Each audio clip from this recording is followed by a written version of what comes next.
Houve peleja no céu. Miguel e seus anjos pelejaram contra o dragão, também pelejaram o dragão e seus anjos. Todavia não prevaleceram, nem mais se achou no céu o lugar deles.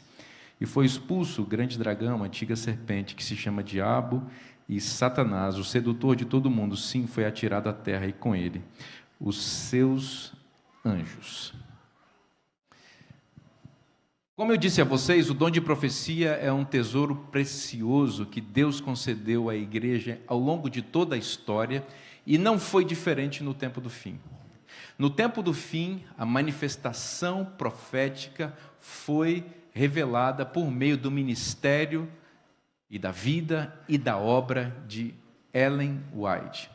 Você sabe, Ellen White é a escritora feminina, a mulher, portanto, mais traduzida na história da humanidade, escreveu mais de 100 mil páginas, está entre as 100 personalidades mais influentes de toda a história norte-americana, que, diga-se de passagem, é a nação mais poderosa da Terra.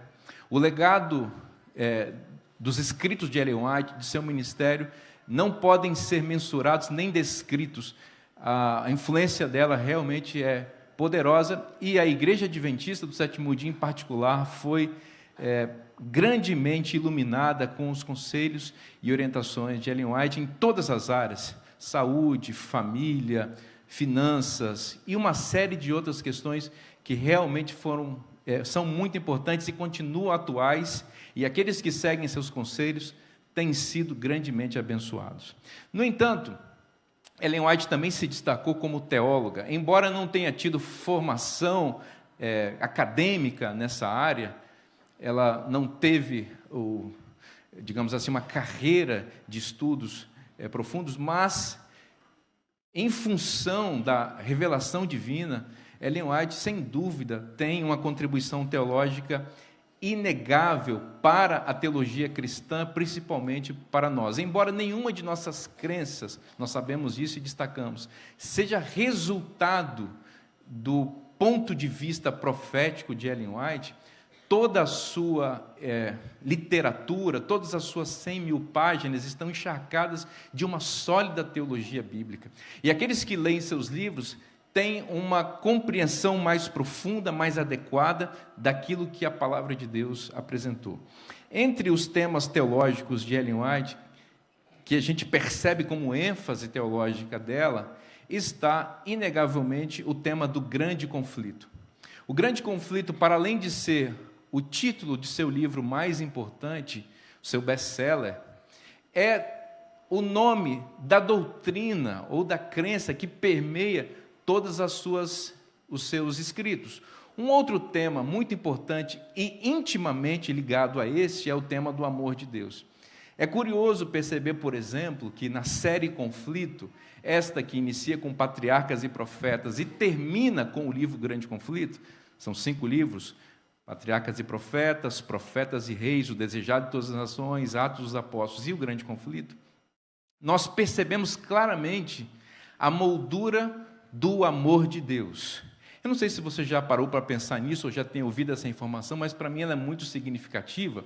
O livro Patriarcas e Profetas, que é o primeiro livro da série Conflito, ele é iniciado com a seguinte frase: Deus é amor. Depois você confere lá no seu Patriarcas e Profetas. A primeira frase, a abertura do livro é: Deus é amor. Se você for ao último livro da série, que é o Grande Conflito, você vai perceber que a última frase do livro, o Grande Conflito, é: Deus é amor. Isso não é aleatório. O que você tem aí é uma moldura, uma inclusão. Ela quer dizer o seguinte: tudo que eu falei aqui entre o livro Patriarcas e Profetas e o livro Grande Conflito deve ser compreendido à luz do tema do amor de Deus. E por mais que você não tenha parado para pensar nisso, o tema do Grande Conflito, que é o tema da série, é em realidade o tema do Evangelho. Nós temos uma compreensão equivocada da expressão grande conflito, muitas vezes, porque a gente associa isso com coisas ruins. Afinal de contas, conflito é guerra, e guerra não é coisa boa. Quanto mais grande conflito, não é? No entanto, você precisa saber que a história da Bíblia é a história do grande conflito. Curiosamente, a Bíblia pode ser resumida em uma frase. Qual é a frase que resume toda a Bíblia? Deus é amor. Percebe? O livro que conta a história de uma grande guerra se resume em uma frase: Deus é amor. Isso nos leva a entender, portanto, que ao estudar o tema do grande conflito, nós estamos estudando o tema do amor de Deus. Significativamente e muito curiosamente, os 5 livros da série Conflitos são resumidos em um livro só de Ellen White. Ela fez uma compilação de seus temas do grande conflito em um livro só, para facilitar a compreensão do tema. Você sabe qual é esse livro? História da Redenção. O livro História da Redenção compacta os ensinos que estão em Patriarcas e Profetas, Profetas e Reis, O Desejado de Todas as Nações, Atos dos Apóstolos e Grande Conflito, que é a série Conflito. A série Conflito se resume em um livro que se chama História da Redenção. E o que isso tem a ver? Redenção é evangelho. Entende? Isso nos leva a entender mais uma vez que ao estudarmos o tema do conflito, nós estamos estudando o tema do evangelho. Se você quer entender o evangelho, se você quer conhecer o amor de Deus, se você quer entender o que é a história da redenção, você precisa compreender o tema do grande conflito.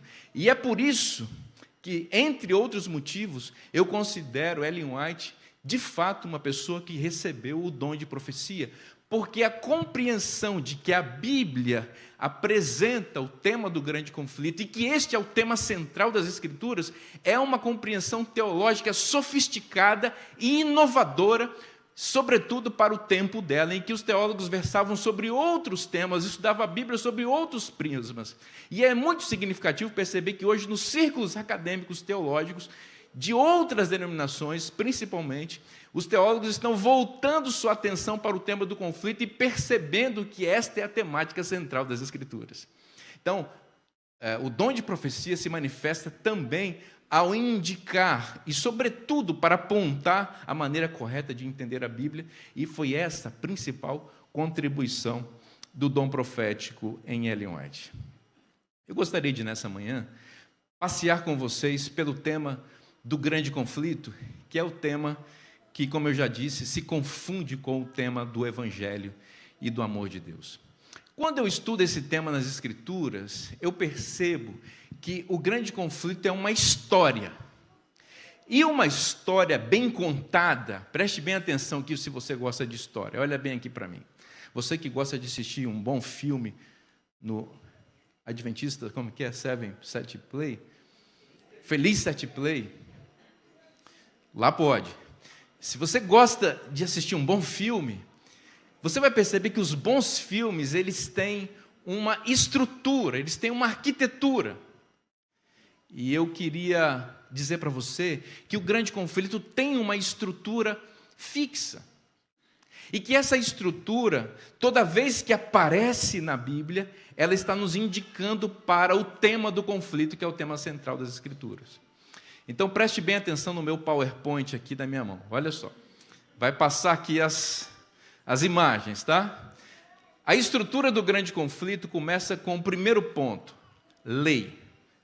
Então, se tem o elemento da lei, é o primeiro ponto da estrutura, da história do conflito. O segundo ponto é desobediência. O terceiro ponto é juízo. E o quarto ponto é expulsão. Então, toda vez que o tema do grande conflito é apresentado nas Escrituras, que uma história é narrada para ilustrar ou para evidenciar o tema do conflito, essa estrutura aparece. Vamos de novo comigo? Lei. PowerPoint precisa ser um pouco mais animado, né? Vamos lá. Lei, desobediência, juízo e expulsão. Veja que esse elemento que eu acabei de mencionar, essa estrutura, está presente no texto que eu li aqui para vocês, em Apocalipse 12:7.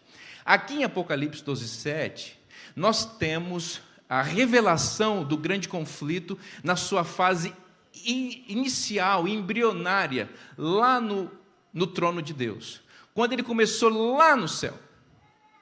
Então, lá havia uma lei. Lá havia uma lei. E esta lei se resume numa frase: Deus é amor. Ok? Você sabe que o Decálogo, os 10 mandamentos, eles se resumem em Deus é amor. Amor a Deus e amor ao próximo. As duas tábuas, Jesus mesmo nos explicou isso. E a lei se resume em amor. Ok? Então havia a lei de Deus no céu, que era a base do governo de Deus, que é a base do governo de Deus. A constituição do regime celestial. Deus é amor. Esta é a lei. Lá no céu, no entanto, esta lei foi desafiada por Lúcifer. Essa lei foi desobedecida por Lúcifer, que levou a terça parte dos anjos também a duvidar e questionar essa lei e a se rebelar contra Deus. A ideia de Lúcifer, na sua desobediência, é de que esta frase é mentirosa. Ele se levantou contra Deus, contra o seu regime, contra o seu governo, contra a sua lei, dizendo: Deus não é amor. A lei de Deus não é amorosa. Deus não é justo, Deus é um tirano, as suas leis são arbitrárias, não devem ser obedecidas. Logo, Deus não tem legitimidade para governar sobre o universo. Portanto, ele precisa ser deposto do trono de governador universal. E alguém precisa sentar no lugar dele. Entenderam? Essa é a base da rebelião. A rebelião, o grande conflito, tem essa ideia de que Deus não é amoroso. Deus não pode ser o governante. E as leis de Deus precisam ser abolidas. Ok? Então, essa é a desobediência. O terceiro elemento, que é o juízo, nós vemos claramente, textualmente revelado aqui. Diz que houve peleja no céu. A ideia de uma polêmica, a palavra grega polemos, deriva tanto a ideia do debate, polêmica, quanto a ideia do conflito físico. Logo, portanto, nós temos aqui nessa ideia da polêmica, da peleja que houve no céu, a duplicidade do conflito. O conflito é tanto de maneira polêmica, ou seja, uma disputa de ideias, quanto executiva. O conflito também tem o juízo também, tem a sua dimensão bélica, a sua dimensão de guerra. Mas antes da guerra, tem o elemento do debate, do juízo, do inquérito, das perguntas, dos questionamentos e das respostas. Então, lá no céu também houve tudo isso, nessa polêmica que houve no céu entre Cristo e Satanás. Satanás teve a oportunidade de apresentar suas alegações. Os anjos puderam ouvir quais eram essas alegações, e Deus pôde oferecer a sua justiça, o seu amor e oportunidade para todos. Essas oportunidades, no entanto, foram recusadas pelos rebeldes, que foram, e aí vem a quarta parte do conflito, foram o quê? Expulsos do céu. Então, o juízo, ou a história do grande conflito, tem 4 partes, eu repito: lei, desobediência, juízo e expulsão. Pastor Vinícius, está claro isso aqui no texto, mas onde mais aprendemos e observamos isso? Se você for comigo a Gênesis 3, nós vamos ao texto em que o grande conflito universal desembarca no planeta Terra. E aqui neste texto nós encontramos claramente esta mesma estrutura que eu acabei de esboçar a vocês, e por ela vamos passar aqui em Gênesis 3. Em Gênesis 3, nós encontramos uma lei, e esta lei, ela já tinha sido revelada claramente por Deus em Gênesis 2, 15 e 16, no contexto da árvore do conhecimento do bem e do mal. Deus disse que ninguém deveria comer do fruto daquela árvore, porque no dia em que dela comeres, certamente morrerás. Esta lei está fundamentada no amor de Deus. Por quê? Porque Deus havia criado todo o jardim, Deus havia dado ao homem todas as árvores do jardim, Deus havia permitido completa liberdade para o ser humano, mas Deus restringiu uma das árvores do jardim, como que estivesse deixando claro para o ser humano que ele não era um robô, que o ser humano tinha direito de escolha e que havia possibilidade do erro, porque se não fosse assim, nós não seríamos seres livres. E lembre-se disso: onde não existe liberdade, não existe amor. porque o amor floresce no campo da liberdade. A árvore do conhecimento do bem e do mal é a principal evidência do amor de Deus, ali no jardim do Éden. O fato de Deus dizer, não coma dessa árvore, estava revelando que Ele criou você e a mim como seres, a sua imagem e semelhança. Porque Deus é um ser livre e Ele também nos criou dessa maneira. Então entenda, a lei de Deus, seja ela se manifestada de qualquer maneira, e sobretudo na sua manifestação revelada e cognitiva, que é o decálogo, na figura das 10 palavras eternas de Deus, toda ela está fundamentada no fato de que Deus é amor. Questionar a lei de Deus, duvidar da lei de Deus e quebrar a lei de Deus, sobretudo, significa dizer: Deus não é amor. Dizer que o que Deus falou não é correto e que eu posso assumir minhas próprias vontades, meus próprios gostos, diferentemente daquilo que Deus disse, significa dizer que Deus não se preocupa comigo, Deus não sabe o que é melhor para mim, Deus não me ama e por isso eu posso eu mesmo escolher o que é bom para mim. Entendeu? A conexão entre o amor de Deus e a sua lei. Você entendeu por que existe um ataque feroz de Satanás contra a lei de Deus e por que o remanescente no tempo do fim é chamado a guardar a lei de Deus? Porque a lei de Deus, ela resume o evangelho amoroso de Deus. Como o Satanás, desde o início, quer dizer que Deus não é amor, que Deus é um tirano, que Deus é mau, e ele sabe que o governo de Deus se fundamenta na Constituição que ele estabeleceu, que é a sua lei, ele ataca ferozmente a lei de Deus. E por que Deus tem um povo que guarda os mandamentos de Deus no tempo do fim? Para a preservação da verdade que sustenta o equilíbrio do universo, que é Deus é amor. Está claro para vocês? Então esse é o ataque de Satanás. Então não pense, jamais permita passar pela sua cabeça que uma pessoa que guarda a lei de Deus, que ensina a lei de Deus, que proclama a lei de Deus, deve ser confundido com uma pessoa legalista. Essa é uma estratégia de Satanás para minar a influência do povo de Deus no tempo do tempo do fim, para limitar a sua capacidade de proclamar a verdade que fundamenta o equilíbrio do universo. Quando nós ficamos acuados, amedrontados de pregar sobre a lei de Deus, sob a acusação falsa de que nós seríamos legalistas, pregadores da justificação pelas obras, porque proclamamos a lei de Deus, Satanás é vitorioso. Nós precisamos proclamar em alto e bom som: a lei de Deus é eterna e universal, a lei de Deus é santa, justa e boa, porque ela revela o caráter de Deus, e guardar a lei de Deus não tem nada a ver com legalismo. Quem guarda a lei de Deus está dizendo: Deus é amor e eu confio nele. Bom, esta é a lei, mas essa lei foi desobedecida. E aí nós chegamos no segundo ponto do grande conflito. A primeira é o quê? Lei. A segunda é desobediência. E como que essa lei foi desobedecida no contexto do jardim? Apareceu a serpente, que é a mais sagaz de todos os animais. Essa serpente era alada, tinha asas, e essa serpente passou a falar misteriosamente, de forma diferente daquilo que Deus havia criado. Naturalmente, o que se tem ali é uma manifestação mediúnica. Satanás incorporou naquela serpente e, por meio dela, apresentou o seu propósito de rebelião contra o ser humano. Antes de avançar, preciso que você saiba que Deus havia feito um pacto com Adão, uma aliança. A aliança é o seguinte: Deus é o governante soberano sobre todos os domínios do universo. Está acompanhando comigo aqui? Deus reina sobre todos os domínios do universo. E neste planeta, ele estabeleceu uma filial do seu governo. Entende?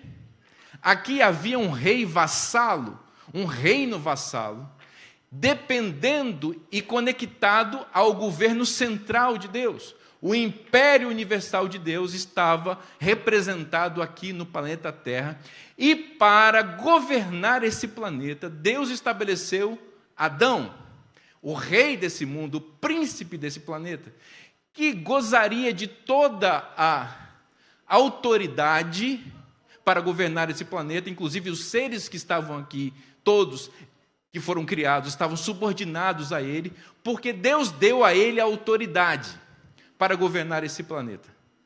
E enquanto Adão estivesse fiel a Deus, que é o governante universal, ele gozaria de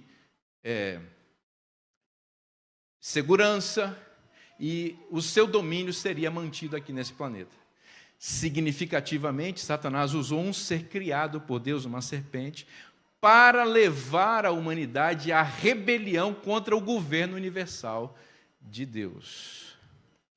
A estratégia da serpente, ao dialogar com Eva, foi: é verdade, primeiro ponto, é verdade que Deus proibiu vocês de comerem de todas as árvores do jardim?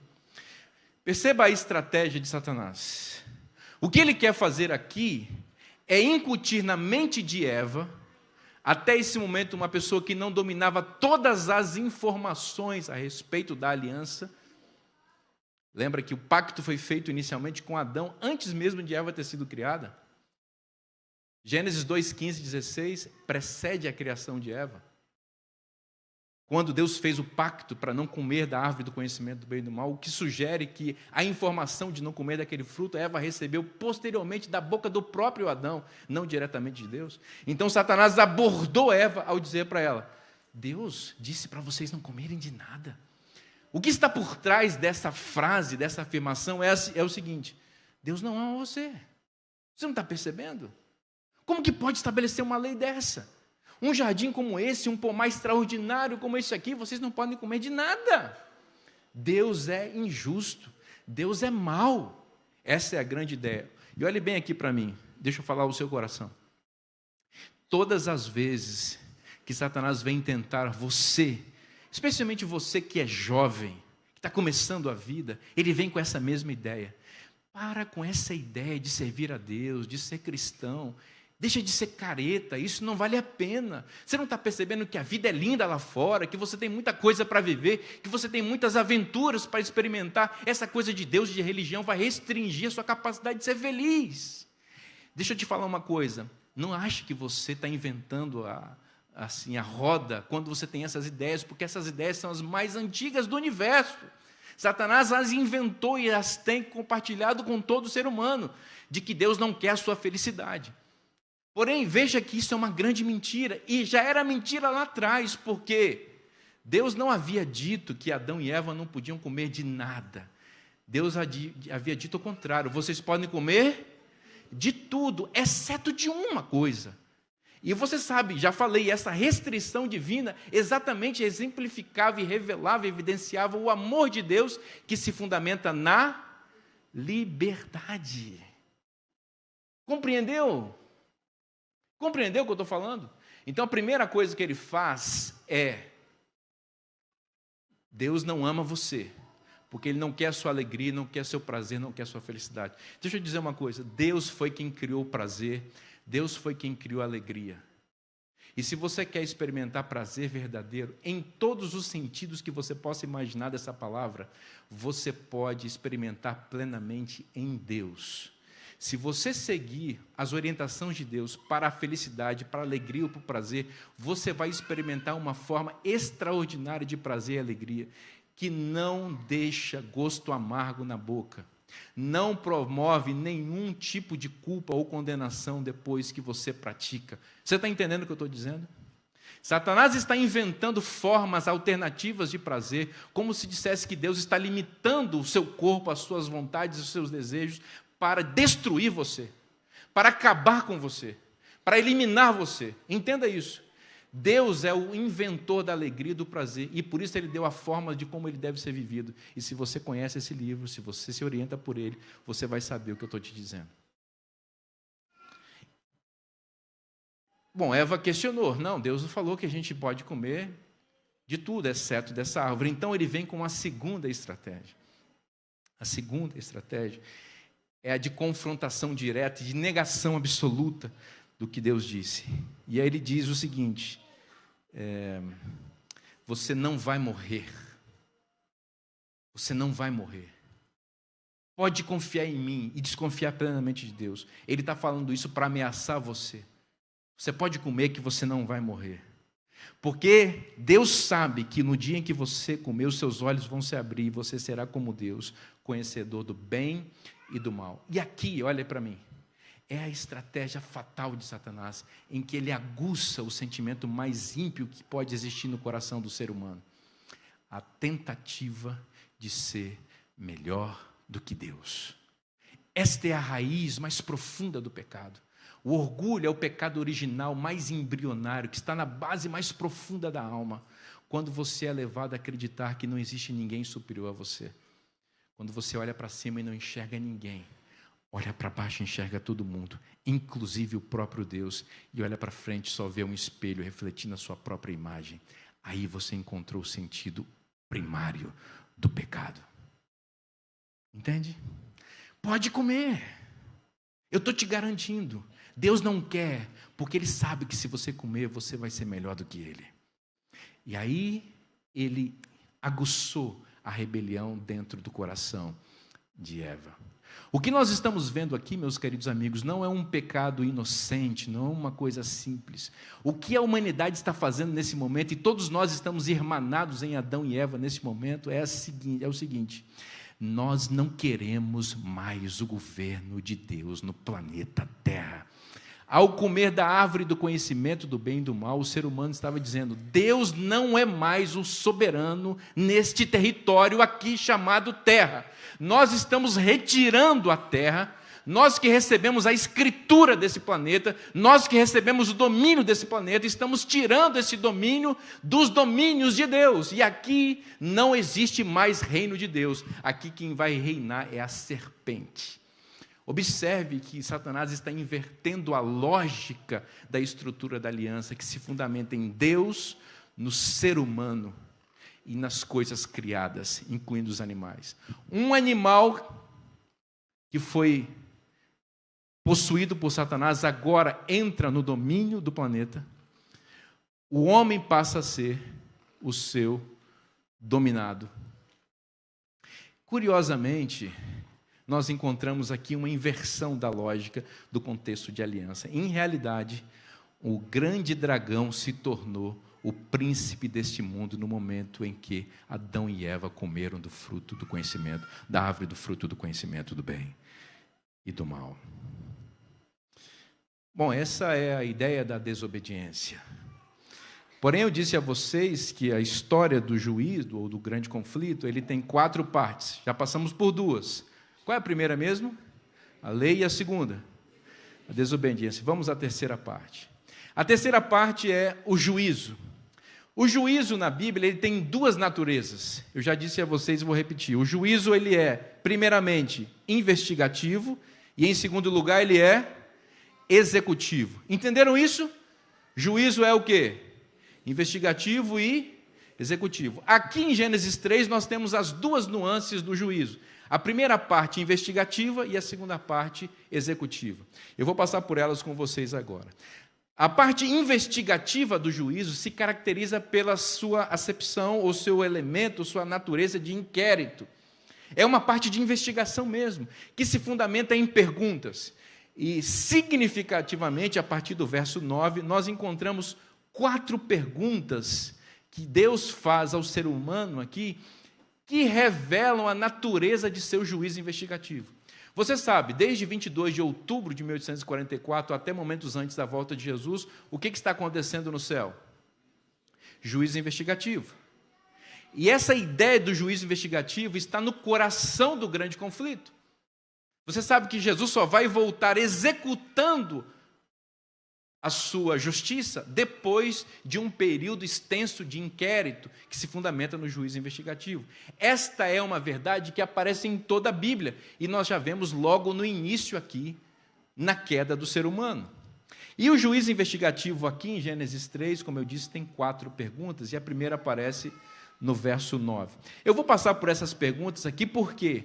Porque as 4 perguntas que aparecem aqui revelam as 4 ênfases do juízo investigativo de Deus.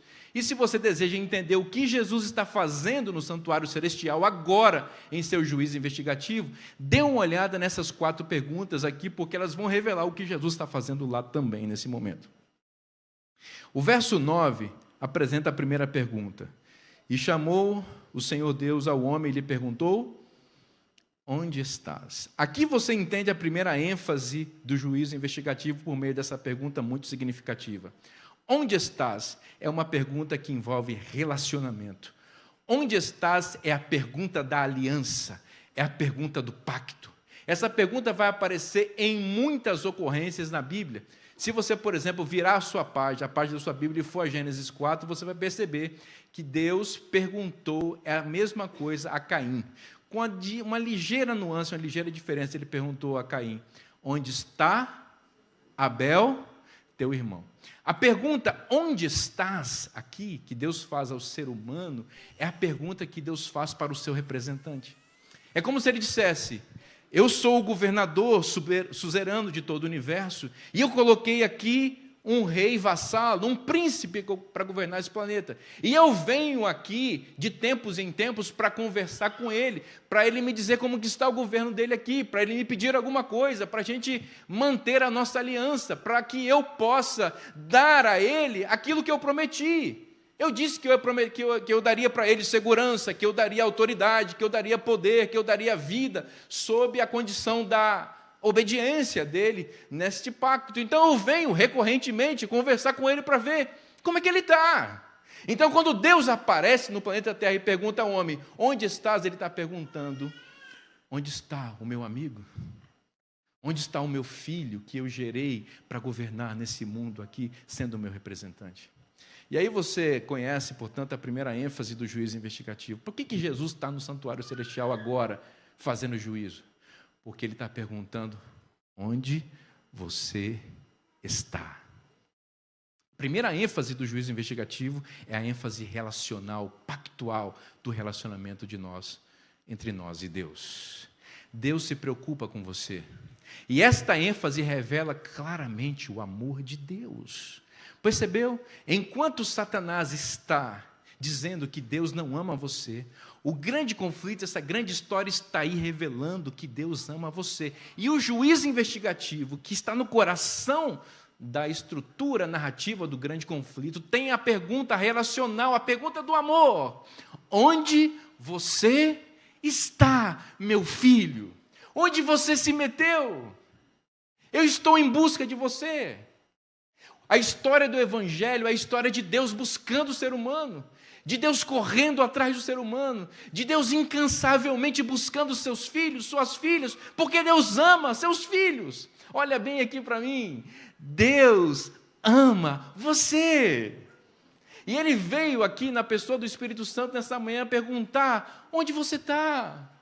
Onde você se meteu? Por que você está se escondendo de mim? Por que você está tão distante de mim? Eu estabeleci as condições de um relacionamento perfeito entre nós.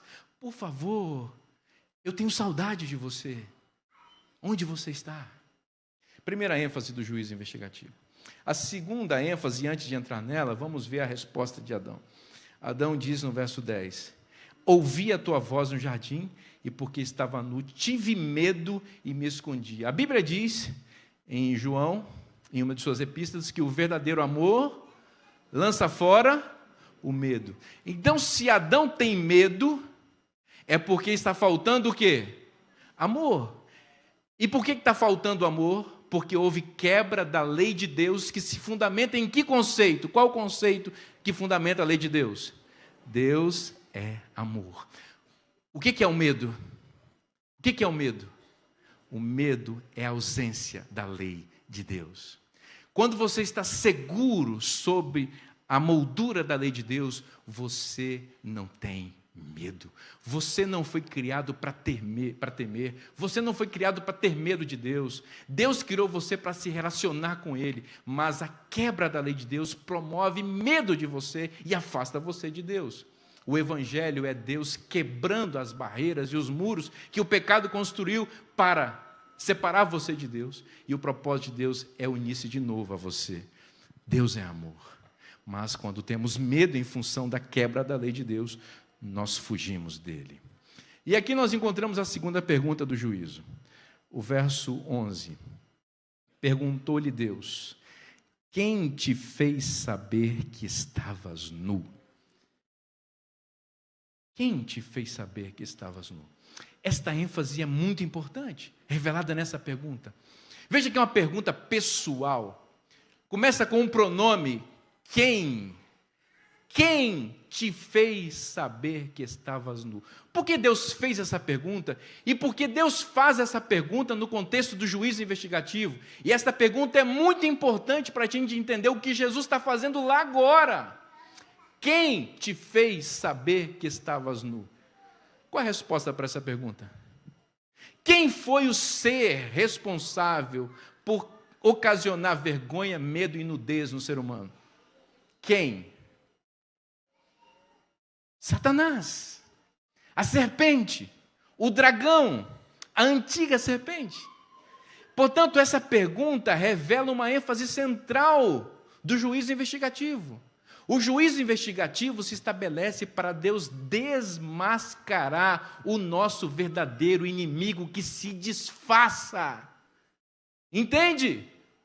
Se você está com medo, se você está fugindo, se você está questionando, se você está duvidando, se você está se quebrando na vida, a culpa não é minha, Deus está dizendo. Tem um ser maligno, um ser malévolo por trás das suas decisões erradas. Deus está lançando luz sobre o grande vilão da história. O grande conflito tem no coração dele o juízo investigativo com uma ênfase central de desmascarar Satanás. Lembre que o conflito começa no céu com Satanás dizendo: Deus não é amor. E esta é a mentira mais terrível que já foi proferida no universo, porque essa mentira ameaça o equilíbrio de todas as coisas. O mundo, o universo e a felicidade plena e a vida se sustenta no fato de que Deus é amor. Se essa mentira, se essa verdade for questionada, se ela for lançada por terra, não existirá mais domínio, não existirá mais vida, não existirá mais harmonia. O universo inteiro estará ameaçado. Então Satanás se disfarçou de várias maneiras e tem feito isso de diversas formas ao longo da história para enganar você, para que você não creia que Deus é amor. Ele quer tirar os méritos amorosos de Deus e enganar você, dizendo que Ele é bonzinho, que a proposta dele é melhor. Então, quando Deus pergunta, quem te fez saber que estavas nu? Ele está querendo desmascarar o seu inimigo.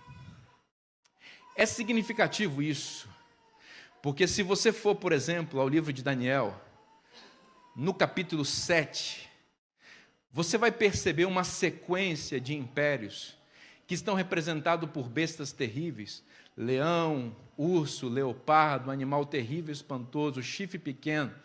E depois dessa lista horrorosa de seres, de bestas híbridas que ameaçam e ferem o povo de Deus ao longo da história, se assentou o tribunal de Deus no céu e abriram-se os livros e apareceu um filho do homem e um ancião de dias, para fazer o quê? O juízo. E depois desse juízo, o domínio do planeta Terra foi devolvido aos santos do Altíssimo. O juízo devolve o domínio para os santos do Altíssimo, mas é significativo perceber que esse juízo só acontece depois de Deus desmascarar as bestas terríveis que estão a serviço de Satanás. Por que aparece o leão, o urso, o leopardo e o animal terrível, espantoso, com 7 cabeças e 10 chifres, uma representação pictórica do poder demoníaco? Porque Deus quer dizer claramente que o mal neste mundo, o sofrimento nesse mundo é fruto da atuação do seu inimigo. Quem te fez saber que estavas nu? Então, uma ênfase muito importante aqui, olhe bem para mim que eu vou te dizer.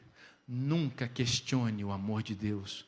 Nunca relacione o sofrimento, a dor e a injustiça que você tenha sofrido com a vontade de Deus. Deus não criou o pecado, Deus não criou as consequências do mal. Satanás foi quem fez isso e ele está tentando fazer você pensar que quem fez isso foi Deus. Porque ele sabe que quando você enxerga Deus como mau e tirano, ele vence na sua vida. Então, lembre-se, eu sei que a vida é difícil muitas vezes e que nós experimentamos sofrimentos, eu mesmo já experimentei muitas vezes. Mas quando você passar pela dor e o sofrimento, lembre-se, Deus ama você, Deus se importa com você e Ele está trabalhando para o seu bem e para a sua felicidade eterna. A terceira pergunta do juízo investigativo aparece na sequência, aí no verso 11. revelando uma ênfase muito importante do juízo investigativo, que eu já mencionei e vou repetir agora. A pergunta é: comeste da árvore que te ordenei que não comesses? Percebeu aqui? Enquanto a pergunta anterior coloca foco no inimigo de Deus, que leva o ser humano ao pecado, quem te fez saber? A pergunta da frente coloca ênfase na liberdade humana, coloca foco nas nossas escolhas e na nossa capacidade de escolher. Deus perguntou: e aí? O que você fez com a liberdade que eu te dei? Você comeu da árvore que eu disse para não comer? Percebeu aqui? A liberdade é o campo em que floresce o amor. Então, quando Deus criou você livre para, inclusive, desobedecer aquilo que Ele disse, Ele está dizendo: eu criei você para ser um ser capaz de amar. Eu quero me relacionar com você, eu amo você e eu quero ser amado por você, mas o amor é sempre uma escolha, o amor nunca é uma imposição. Por isso Deus fez você livre, inclusive com a capacidade de não amá-lo. Então Deus perguntou: você comeu do fruto da árvore do conhecimento do bem e do mal? E aqui você conhece a terceira ênfase fundamental do juízo de Deus. Por que está acontecendo o juízo investigativo lá no céu agora? Porque Deus está aferindo, contabilizando o que você está fazendo com a sua liberdade. É por isso que existem livros no céu que registram os nossos atos. Por quê? Deus está preocupado em revelar o que nós estamos fazendo com a nossa liberdade. Deus nos ama e Ele quer ser amado por nós, mas Ele jamais imporá isso sobre nós. Nós temos o direito de escolher amar. Então, o convite para você nessa manhã, nesse momento é: abra seu coração para amar a Deus, conheça o Evangelho, porque Ele levará você a amar profundamente o Senhor. A quarta e última pergunta que Deus faz ao ser humano, revelando uma quarta ênfase muito importante no juízo, e ela aparece exatamente aí no verso 13. Aliás, antes de partir para essa pergunta, é significativa a resposta que Adão dá a Deus, no verso 12. A mulher que tu me deste por esposa, ela me deu da árvore e eu comi. Aqui nessa resposta, Adão nos mostra claramente o que não fazer quando somos confrontados por Deus em nossos pecados no juízo de Deus. Ao invés de dizer: sim, eu comi e me rebelei contra ti, Adão dá uma resposta evasiva, tentando compartilhar a culpa com outra pessoa. É exatamente esse o método que muitos de nós fazemos quando Deus escancara nossos erros, nossos pecados. Nós tentamos disfarçar, nós tentamos dissuadir, nós tentamos fugir da responsabilidade. Então, deixa eu dizer uma coisa a você: quando o Espírito Santo de Deus, que vem para convencer do pecado, da justiça e do juízo, vier confrontar você com o seu pecado, ao invés de dar respostas evasivas ou fugir da responsabilidade, reconheça, confesse e abandone seu pecado, e você vai alcançar perdão e libertação. E aí, Deus faz a quarta pergunta para Adão, agora para Eva. E é curioso porque Deus faz a pergunta para a mulher nesse momento, revelando que o juízo de Deus é universal. O juízo de Deus é para todas as pessoas. A humanidade toda nesse momento tinha dois seres, Adão e Eva. E Deus faz perguntas para ambos, mostrando que o juízo é para todos. E a pergunta que Deus fez a Eva, no verso 13, foi: que é isso que fizeste? Essa pergunta é muito importante porque ela desmascara a estratégia demoníaca para que o ser humano tente sobreviver sem Deus. O ser humano faz coisas. E aqui Deus desmascara o método mentiroso da justificação pelas obras. Deixa eu dizer uma coisa: no quesito salvação, quando você faz, você erra. O verbo fazer aqui é a tradução do verbo assar, que é um verbo também usado na Bíblia para criar. atribuído até nesse momento só a Deus. É Deus quem faz coisas. Quando Deus faz, nós somos felizes. Quando é Deus quem faz, existe plena alegria, plena liberdade e plena harmonia. Quando nós tiramos Deus do papel de Criador e Senhor da nossa vida e nós passamos a fazer, nós trazemos o caos, a desarmonia e a infelicidade para a nossa vida. Por isso Deus disse: o que você fez? O que você fez? Aqui Deus está desmascarando a justificação pelas obras. E essa é uma das ênfases fundamentais do juízo investigativo. Lá no juízo investigativo de Jesus no santuário celestial agora, são aprovados aqueles apenas que são aprovados pela justificação, pela fé, exclusivamente na graça de Deus e jamais nas obras humanas. Não é o que eu faço, não é o que você faz, mas aquilo que Jesus fez no meu lugar. É isso que nos salva. Bom, eu disse a vocês, o juízo aqui tem 4 ênfases. E o juízo se divide em 2 partes, investigativo e executivo. Onde está o juízo executivo aqui? Em perspectiva no verso 15, aqui nós chegamos ao santíssimo dessa mensagem. Gênesis 3,15 é o proto-evangelho, o evangelho antes dele ter sido anunciado. Diz: porém inimizade entre ti e a mulher, entre a tua descendência e o seu descendente. Este te ferirá a cabeça e tu lhe ferirás o calcanhar. Veja que coisa significativa aqui. Há uma rebelião estabelecida contra o governo de Deus. E esta rebelião é de Satanás contra o governo de Deus. E ele levou consigo a terça parte dos anjos e ele conseguiu sucesso nessa rebelião neste planeta. O príncipe desse mundo, que era Adão, entregou o domínio do mundo para quem? Para Satanás. Para descobrir o quê? Que agora quem governa com mão de ferro nesse planeta é Lúcifer. E o ser humano, que antes dominava sobre todas as coisas, se tornou escravo de Satanás. A queda revelou rapidamente, por meio da nudez, da vergonha e do medo, de que o que eles tinham acabado de fazer ao comer do fruto foi perder completamente o domínio, que foi colocado nas mãos de um tirano, que agora governa com cetro de ferro e que maltrata os filhos de Deus. Adão e Eva, que antes eram príncipes e reis nesse planeta, o casal monárquico desta terra, agora são escravos nas mãos de Satanás e legaram isso para toda a sua descendência, o que inclui a mim e a você. O que fazer diante dessa situação? O ser humano agora está debaixo de um regime que ele não tem como sair dele. Então Deus tem uma ideia. Deus disse: eu vou criar um conflito, uma guerra entre ti, mulher, e a serpente, que é o dragão de 7 cabeças e 10 chifres. Como assim? Isso, você não quer ser livre? Então luta contra o dragão. Mas eu sou uma mulher. Uma guerra entre uma mulher e um dragão, quem é que vai ganhar? Uma guerra entre uma mulher e uma barata, quem vai ganhar na sua casa?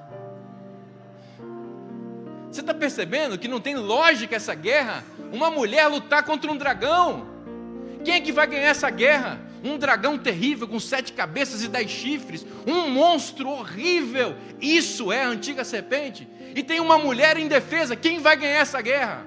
Se a mulher enfrentar esse dragão, quem vai ganhar essa guerra é o dragão. Mas curiosamente, o texto diz: eu estou dizendo, se você quer ser livre, enfrenta esse dragão. Sabe por que Deus fez isso? Para a humanidade perceber que ela nunca vai conseguir vencer o dragão. E é aqui que está o coração do Evangelho. Porque o Evangelho se faz na promessa de Deus, de que a mulher teria um descendente. E o descendente viria e lutaria no lugar da mulher, e venceria o dragão, esmagaria a serpente, teria seu calcanhar mordido, picado. Ou seja, Cristo morreria para que a mulher, que é a humanidade, fosse de novo livre, para que o domínio fosse restabelecido, para que o pacto fosse feito mais uma vez, para que nós pudéssemos olhar face a face para Jesus Cristo, como era antes da queda, para que Satanás fosse banido desse planeta, para que Deus governasse de novo sobre todo o universo e não pairasse mais a dúvida atroz: Deus é amor? todo o universo saberá: Deus é amor. Ele fez essa promessa e Ele executou o seu plano no dia em que o seu Filho encarnou na figura de um frágil bebê, viveu, cresceu com vida santa aqui entre nós, e foi para o madeiro como ovelha muda diante dos seus tosqueadores, e sem dizer uma palavra, pregou o sermão mais eloquente que o universo já ouviu. Na cruz do Calvário, enquanto Cristo estava cravado ali, nu, na terrível vergonha, espetáculo para todo o universo, havia um sermão de uma frase só sendo pregada e cabalmente sendo ouvido e atendido: Deus é amor. A mentira de Satanás foi para sempre denunciada, o disfarce dele caiu, a sua sagacidade foi colocada por terra. Ninguém poderá mais dizer que não sabe que Deus é amor, porque está escancarado para todo o universo nesse ato extravagantemente de amor que Deus fez ao se entregar por nós, revelando com clareza, eloquência fatal: Deus é amor. Não há mais dúvida, meus irmãos, não há como duvidar. Deus ama você, e Ele foi às últimas consequências para provar isso. Deus é amor. Deus é amor. Bom, mas eu disse que a história do conflito tem a última parte, não é? Já esqueceu, né? Lei, desobediência, juízo e tem isso aqui, Gênesis 3, 24, termina com uma nota triste: expulso, olha a palavra que apareceu aí, expulso o homem, colocou querubins no oriente do jardim do Éden, e o refulgir de uma espada que se revolvia, para guardar o caminho da árvore da vida. Que jeito triste de terminar a história, não é? O homem foi expulso do jardim. Lei, desobediência, juízo e expulsão. Essa é a estrutura da história do grande conflito. Sabe por que termina com a expulsão essa história? Porque no dia em que nós fomos expulsos do Éden, e todos nós estávamos ali em Adão, como semente dele, foi implantada uma saudade no nosso coração, uma vontade inexplicável de voltar para casa. Esse senso que você tem aí de inadequação, essa coisa que te pega de vez em quando: eu não sou daqui. Essa tristeza sem causa que às vezes te invade a mente, essa sensação de que esse mundo não é o nosso lugar, esse cansaço de viver nesse planeta, essa dor de ver o sofrimento e a morte, nos falam de que nós não somos daqui, nós somos de outro lugar, de onde nós somos expulsos, e para onde nós devemos voltar em breve. Um dia, os querubins que foram colocados na porta do Éden, com essa espada que se revolvia, impedindo o acesso à árvore da vida, vão abrir a porta do jardim de novo. A espada vai ser embainhada, os querubins vão se afastar,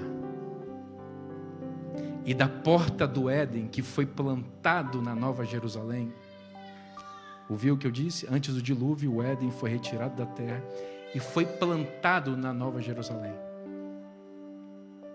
Um dia as portas do Éden vão se abrir, e uma multidão inumerável de salvos estarão diante daquela porta, e eles vão ouvir uma voz poderosa, suave e doce, estranhamente certamente muito familiar a nós, que dirá: vinde, benditos de meu Pai. Toma posse do reino. Esta é a casa de vocês, de onde vocês nunca deveriam ter saído. Eu preservei a casa original de vocês. Eu resolvi o problema que tirou você daqui. E eu recebo vocês de volta em casa. É sobre isso o grande conflito, meus amigos. É sobre Deus incansavelmente lutando para ter você de volta. Se, como eu, você está cansado de viver nesse mundo e deseja voltar para casa, eu gostaria de convidar você a um pacto de amor com Deus nessa manhã. Um retorno às bases centrais do Evangelho na vida. Uma declaração inquestionável e que reverbera em todas as atitudes e decisões que você tomar, que se fundamenta na verdade de que Deus é amor. Por favor, se você esquecer tudo que eu falei nessa manhã, não se esqueça de uma frase: Deus é amor. Olhe a vida com a lente dessa frase. Quando você se deparar com qualquer coisa que te faz sofrer, com qualquer coisa que te faz duvidar, quando você for maltratado, machucado, injustiçado, por favor, olhe para a vida e para as pessoas com a lente do Evangelho e diga lá no coração: Deus é amor. E Ele está preparando o nosso retorno de volta para casa. Eu vou chamar a minha equipe missionária para vir aqui. Você vai vir também, filhote? Tá bom. Uma equipe cresceu, né? Daqui a pouco vai ter outro pregador aqui no meu lugar. E as duas vão vir cantar e ele vai fazer a... Você vai pregar, é?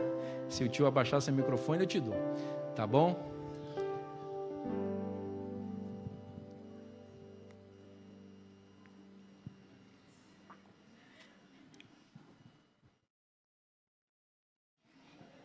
Só uma palavrinha antes.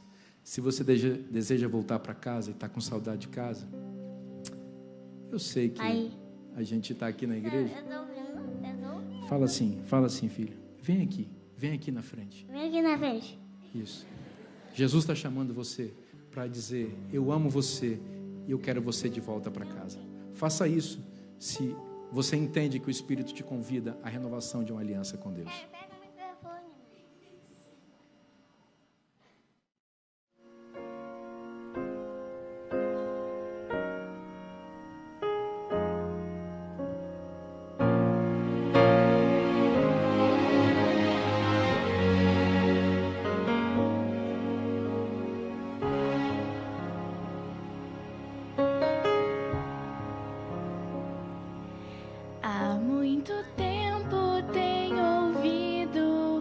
Promessa de que virás para resgatar os filhos teus.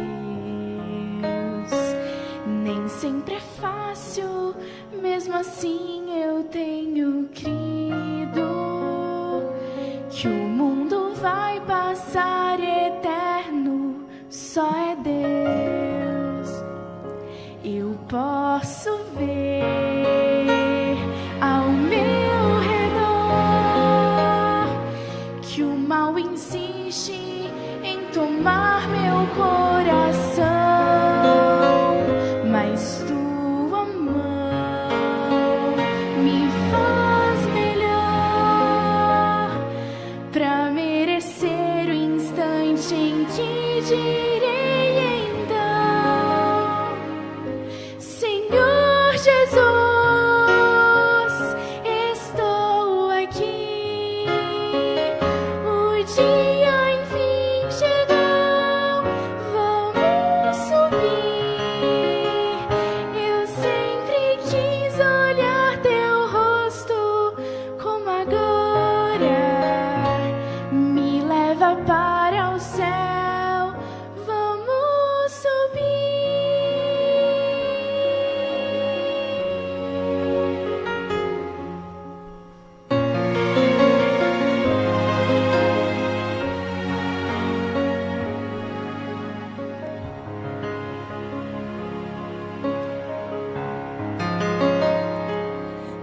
Mesmo que todos os amigos se afastem e que eu seja perseguido em meu viver,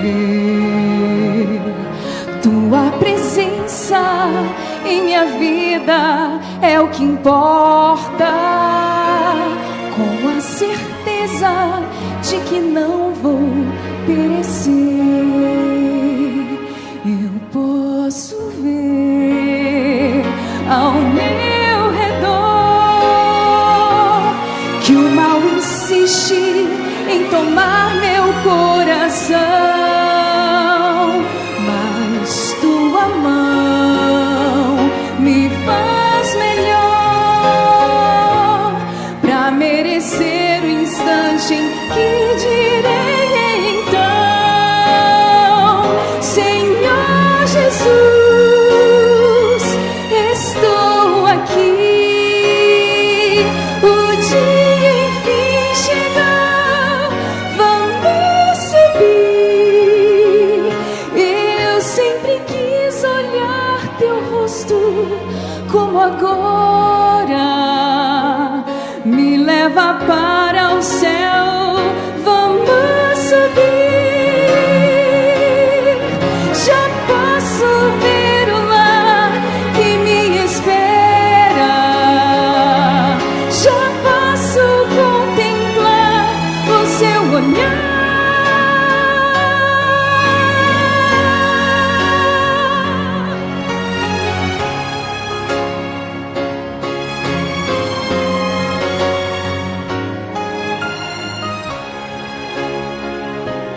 Eu sempre quis olhar teu rosto como agora.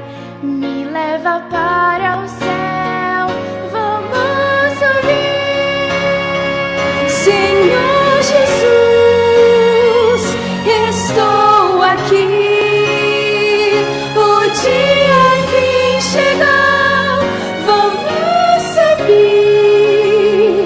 Eu sempre quis olhar teu rosto como agora. Me leva para o céu, vamos subir. Me leva para o céu, vamos subir.